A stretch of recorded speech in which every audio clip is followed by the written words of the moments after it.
Greed Island is the final Hunter x Hunter game on the WonderSwan, and as the title suggests, the game is centered on the Greed Island arc of the series. Without spoiling too much of the source material, Greed Island is the series arc most well suited to being translated into video game format, so it's refreshing to finally see one of the games attempting to adapt this story segment. The game is essentially a tactical role-playing game where you traverse various dungeons and towns, talking to NPCs to move the story along and getting into random encounters. The game also features a collectible card element, whereupon the characters collect cards through a variety of means. These cards allow the casting of a spell while using up the card and have various utilities, sometimes during encounters and sometimes outside of them, but all cards being collected is required to complete the game. The story follows the source material very closely, so if a player is familiar with the manga or anime, it could negate some of the language barrier as there will be a general understanding of how the story should progress.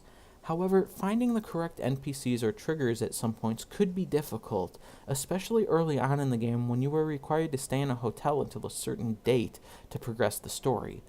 There is an old English walkthrough of the game on Game FAQs at the time of this review, and while it doesn't appear to be perfect based on my admittedly brief scan of the document, it does seem serviceable enough to allow players to get through the game. The real meat of the game is the random encounters, as that is where most time is spent, especially since the game can be quite grind-intensive. Encounters take place on an 8x3 grid, and characters have both a number of hit points and ability points based on their level. Characters are given one action per turn. These actions include Move, which generally allows a character to move one space horizontally or vertically, Ren, which allows a character to generate ability points, a Physical Attack, which costs ability points to use, Nen, which allows the character to use ability points for special attacks and buffs,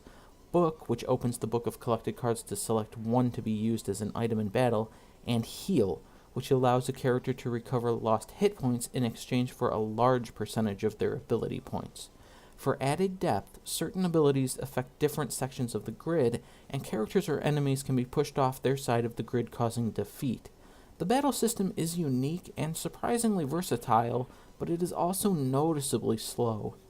Greed Island is graphically satisfying with vibrant colors, large character sprites in the chibi style, detailed backgrounds, and animated sprites. However, the in-game music became extremely grating after a while, especially during long encounters, and I found myself playing the game on mute more often than not.